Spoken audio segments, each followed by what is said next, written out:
To jama'a masu kalamar sauranmu sai in ce barkanmu da warhaka, kwana biyu ba mu haɗu ba, da fatar za a ɗanyi mana haƙuri kun san rai da jini, sai in ce barka da azumi da fatar za a sha ruwa lafiya. To kamar da aka saba daga kun gana bullo labari ne kuma mai ban al'ajabi.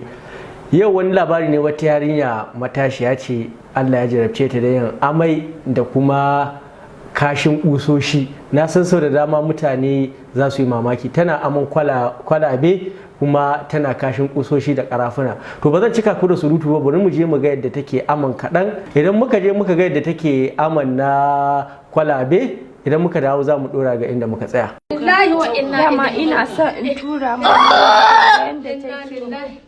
Lillahi wa inna ilaihi raji'un. Yanzu na hasbunallahu wa ni'mal wakeel. Wa inna ilaihi raji'un. Lillahi wa inna ilaihi raji'un. Lillahi wa inna ilaihi raji'un. Allah sarki Suhaila, Allah ka raba baiwarka da wahala. Inna lillahi wa inna ilaihi raji'un. Inna lillahi wa inna. To barkanmu da dawowa masu kalmar sauranmu, kun ga yadda yaren nan take aman kwalbaɗin. To ba mu yi ƙasa a gwiwa ba, mun zanta da ita yaren mai aman kwalaban da kuma kashin kusoshi.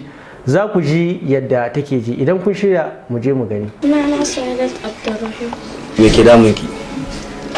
To ni dai aman kwalba da kusoshi na shi. Kina sanin kina yi? Duk in ma zai taɓa min sai na ji shi a wuya na tsaya. Amma za ki tuna menene ya faru da ka fara wannan abu? To da dai da farko, to da dai ciwon ciki nake yi, daga haka a abin na fara Amma ba ki tunanin ko wani abu ne ya same ki sa ka fara haka?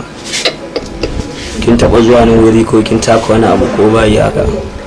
To ko zan shiga bayi dai ina addu'a. To ya kike ji da kike wannan abu?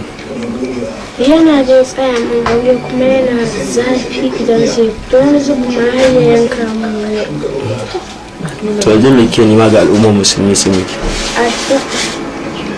Addu'a da Allah nake nema a cikin. Buɗe bakin shi magana. Addu'a Allah ya yi miki wannan abu? To amma idan kike wani abun daga baya kike jin jikinki? In na tashi da wani zubin a week nake ji. Ita ma mahaifiyarta mun zanta da ita a inda ta bayyana mana lokacin da wannan abun ya fara da kuma yadda suke yi. Suna na Hajiya Maryam. A ina kuke da zama? Zaria, Hayin Kojo. Mun gan ku a Kaduna, me ke faruwa? To mun zo Kaduna, musabbabin zuwan mu nan Kaduna akwai yaro na da yake can Egypt yake karatu. Da aka tura mishi wannan tashin hankali da muke ciki na kanwashi da take wannan amaye Take ne? Aman kwalba da kusoshi. To da kusoshin take yi, to kuma yanzu sai ta dawo tana yin waɗannan aman kwalabe wanda duk ya girmama tunani. An yi iyayenta da sun yi kokari akan matsalan wannan abin, to abin ya ci tura. To shine aka yanke shawarar cewa kawai a san mafita. To akwai yaro na da yake karatu a can Egypt ne, sai ya ce a turo mishi aka gaya mai. To da ya gani hankalin shi ya tashi, to sai ya ce mun shirya mu zo nan Kaduna gidan Sheikh Dahir Usman Bauchi inda ya karatun shi. To shine muka zo muka je mun samu ganin shi bi iznillahi, su ma sun kwankwanta wannan abun kan ta yaya abin nan take fitar da shi. To shine sai aka ce to mu tsaya sosai saboda akwai bayan Allah wa'anda za su yi addu'a akan wannan masifa, musamman wannan watan na karban ayyukan bayan Allah. To shi sa ma musabbabin abin da muka kwana, to sai har Allah ya kawo ni nan gidan yar uwata kanwata muke bayani akan haka. To ni musabbabin abin da ya sa ma har na yadda aka haska wannan abu, saboda jama'a masu kokonto idan su ya gane musu da yadda yarinyar take yin abu, a tausaya mata. Ya take? Idan za ta yi abin yana na an yi rikodin ɗin shi, saboda muna shan tambayoyi yaya abin yake samuwa, amma ai da mun ki, an jaridu sun ce za a zo gidan rediyon, ni ce a'a yarinyar abin ya sauki tukunna. To matukar abin muna cikin yanayi, su da iyayen ai ba sai da ba an ɗauka akan jinni ne. To da amma idan abin ya taso mata ya take?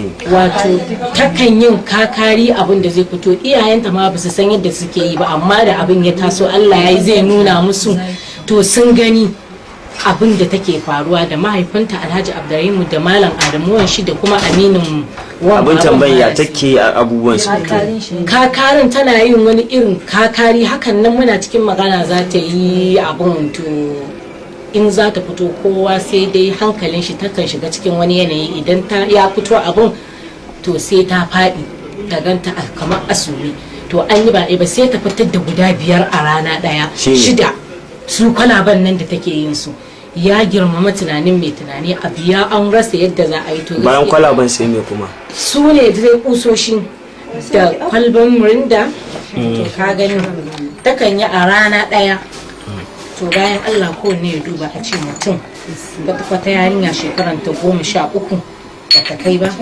to shi ma kusoshin ta ina yake fitowa ta bakin ta ne ko da gabanta da bakinta to da fatar za ku taya wannan yarinya addu'a idan kuma akwai wanda zai iya taimakawa yana iya tuntuɓar mu kai tsaye ta wannan feji domin a taimakawa wannan yarinya ta samu lafiya. Sunana Anas Garba Gusau, ku ci gaba da kasancewa tare mu, na gode.